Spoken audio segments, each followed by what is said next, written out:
Okay, if you like this video, subscribe to my channel to get all the latest updates, but let's get right into it. Last night during Monday Night Football, they had a premiere of the second trailer for Captain Marvel. And I have to say, I never really was into Captain Marvel, the comic book or anything like that. So I'm going into this as just like somebody who doesn't know what's going on. And I have to say, I like what I'm seeing so far. The movie comes out in March. It stars Brie Larson. It's got Jude Law in it. Of course, Samuel L. Jackson is back as Nick Fury, except this time the movie takes place, I think a couple of weeks ago, they released a Marvel timeline for all of the movies that showed you when each movie took place.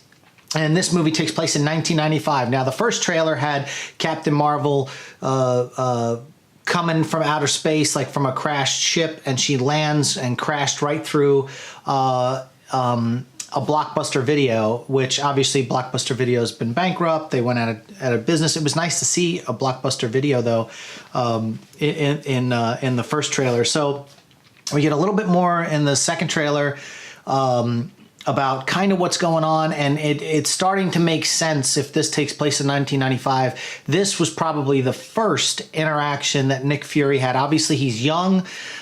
They have a really good hairpiece on Samuel L. Jackson to make him look younger. They've done some tricks with his face, probably makeup, and you know, they've been doing a lot of this de-aging in all the Marvel films, whether it be Ant-Man with Michael Douglas, Robert Downey Jr. in Captain America Civil War. They did it in Guardians of the Galaxy with Kurt Russell. So they're de-aging people, which is kind of nice, but it's an expensive, extremely expensive process. So my question is, how much of Nick Fury is really in the movie? Are we just seeing bits and pieces of him in the trailer and that's going to be it because it's going to be such a big process? Or are they really dumping money into this and he's a main character throughout the entire film?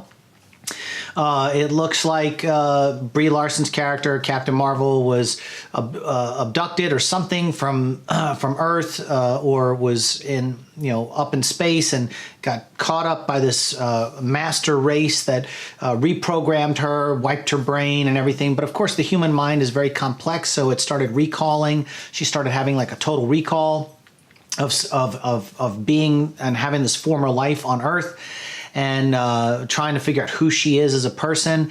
I'll have to say, towards the end of it, when Captain Marvel literally bursts into this energy force, coming all over the place, out of her eyes and body and emitting this aura, and she flew all the way up to outer space in some of the last shots of the movie. That was pretty badass, I have to admit. One thing that I think is really cool is I guess she can snap or do something and her helmet just appears out of nowhere.